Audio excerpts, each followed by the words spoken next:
Today we are starting this series of understanding British Muslim because there are so many far right activists and right wingers as well who believe that Muslim are a monolithic phenomenon, but like every religion, Islam also has a number of sects. Like Christianity, there are a lot of sects: Protestant, Roman Catholic, Greek Orthodox, Maronite, Nestorian, Calvinist, Lutheran, Jehovah Witness, and Mormons, and so many others. So there are also many sects in Islam. It's very important to understand the history of Islam because if you want to understand mentality of the British Muslim or their sectarian division and the sort of caste system that they have been following for decades. So it's important to do a bit history, or rather, a lot of history. Maybe we will have to do it in several parts. So if you look at after the death of Prophet peace be upon him, the first controversy erupted between the migrants Muslims and the Muslims who were called Ansar.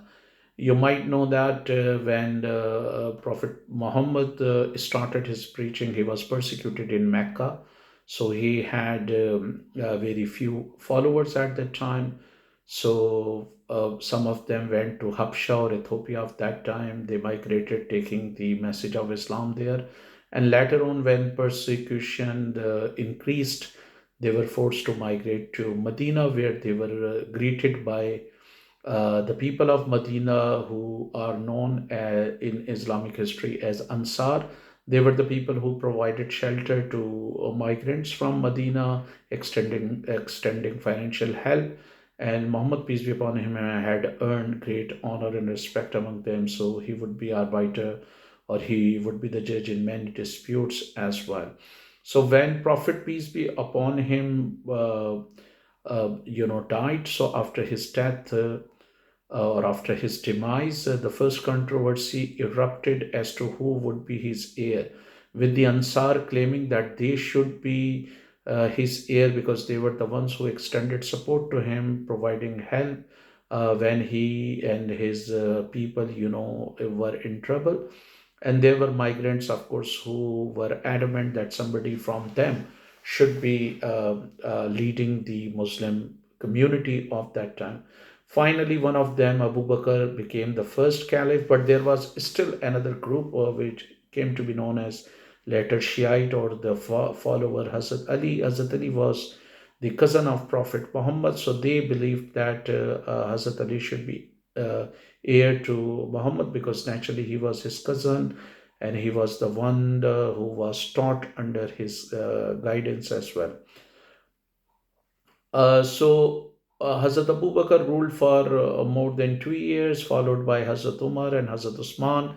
Then the first big rift emerged among the Muslims during the time of Uthman or Hazrat Usman, who was the third caliph of the Rashidun, or what we call Khilafat Rashida as well, the rightly guided caliphs.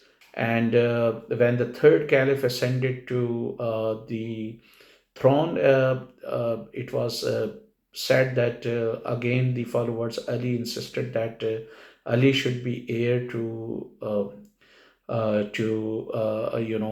after the second caliph, but somehow when the third caliph was martyred, his one of his cousins was the governor of Syria. His name was Amir Mavia, and Hazrat Ali became the caliph, and Hazrat Amir Mavia demanded that those who were responsible for the murder of Hazrat Usman, they should be first accounted for, or they should be arrested. This triggered, in a way, a civil war that claimed thousands of lives. So that was the first big division, which existed even before that, but it not had taken a militant turn. So it did take a militant turn. And of course, there was a third group as well that believed that both Mavia and Ali were not on the right path, and they especially opposed Hazrat Ali. And one of them is believed to have killed as well Hazrat Ali, according to some historians. So then Hazrat Ali, the fourth caliph, he ruled for some years, followed by uh, Mawiya, who ascended the throne or became the caliph. But the son of Ali, Hazrat Hassan, uh, according to some historian, he tried to be caliph as well, but Mawiya somehow sort of hold negotiation with him and sidelined him. Mawiya ruled for 19 years. He was also governor. This is heralded the era of Banu Umayyad that ruled for 89 years. And then there was a movement during the time of Banu Umayyad. Another division happened because Persia had already been conquered. Iraq, that was also the part of Persia at that time. So a number of Persian speaking people had come under the control of the Muslim during the Banu Umayyad time as well. Sindh had been conquered in 8th century, and North Africa. Parts of North Africa had been conquered, parts of southern Spain had been conquered.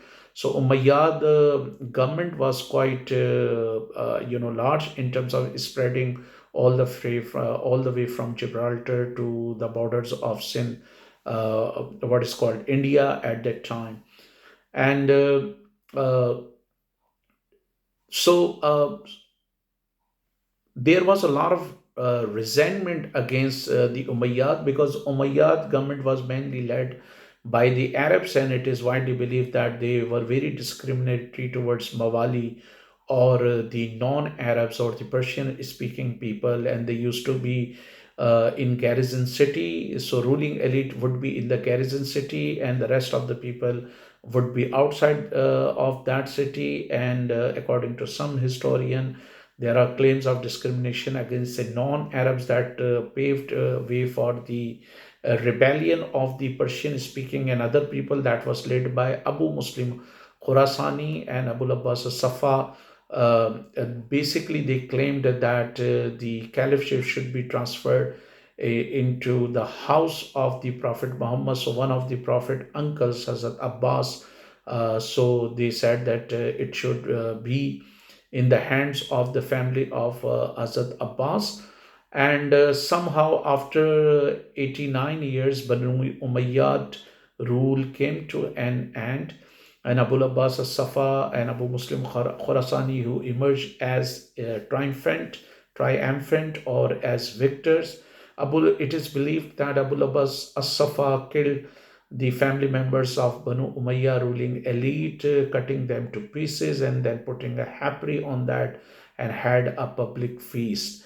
And then Banu Abbas ruled for more than 400 years, or rather 500 years.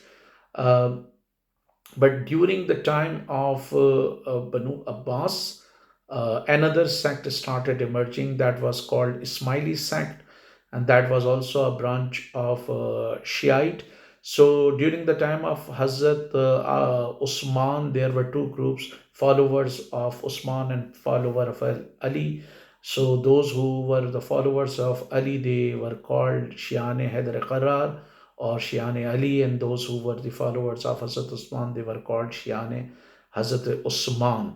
So that was one of the that was the biggest sect after the Sunnis. But within Shia Islam, there emerged another sect which is known as Ismaili sect. It was over the imamat, or the guardianship, or the leadership, that who should become a leader, with Imam Jafar Sadiq, one of the Shiite imams, having different sons. One of the groups claimed that Ismail deserved to be imam. Another said that Imam Musa Kazim deserved to be the imam. This is how uh, Shia Islam further divided into two.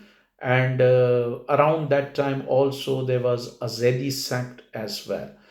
So Ismailis, they managed to capture part of North Africa and Egypt as well, establishing their empire there, which came to be known as the Fatimid Empire, spreading over parts of North Africa and parts of Middle East, and then it got further divided into Nazari and Mustaili And there was another group, Karmati, that established its government in Bahrain, which was to some extent socialistic, with all the resources or means of production under the control of the government. Now, you might be wondering that I have to talk about British Muslims, but this historical background is important. So, this is part one, and we shall talk about part two as well.